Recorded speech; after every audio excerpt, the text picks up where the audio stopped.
इकडे अंमळनेरमधील शिक्षण क्षेत्रातील भ्रष्टाचार प्रकरणामध्ये मंत्री गुलाबराव पाटील यांनी प्रतिक्रिया दिली आहे। आरोप करणं आणि आरोप सिद्ध होणं यामध्ये फरक आहे। कुणी दोषी आढळल्यास त्यांच्यावरती कारवाई करण्यात येईल अशी प्रतिक्रिया गुलाबरावांनी दिलेली आहे।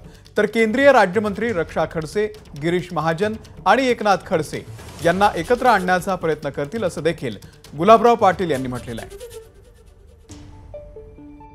आरोप करणे आणि आरोप सिद्ध होणे याच्यामध्ये फरक आहे, पण तरी सुद्धा कोणी तक्रार केली असेल तर जिल्हा प्रशासनाच्या माध्यमातून त्याची चौकशी करण्यात येईल आणि जिल्हाधिकाऱ्यांना त्याचप्रमाणे जिल्हा शिक्षणाधिकाऱ्यांना आदेश देण्यात येतील आणि जर त्या ठिकाणी कोणी दोषी असेल आणि शिक्षण संस्थेमध्ये अशा पद्धतीचे गैरव्यवहार करत असेल तर त्यांच्यावर कारवाई करण्यात येईल।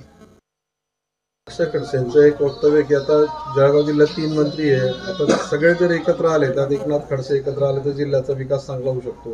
गिरीश महाजन आणि एकनाथ खडसेंसाठी सुद्धा त्या तडजोडीसाठी प्रयत्न करणार। चांगली गोष्ट आहे, त्यांनी प्रयत्न करावे आणि दोघांना एकत्र करावं।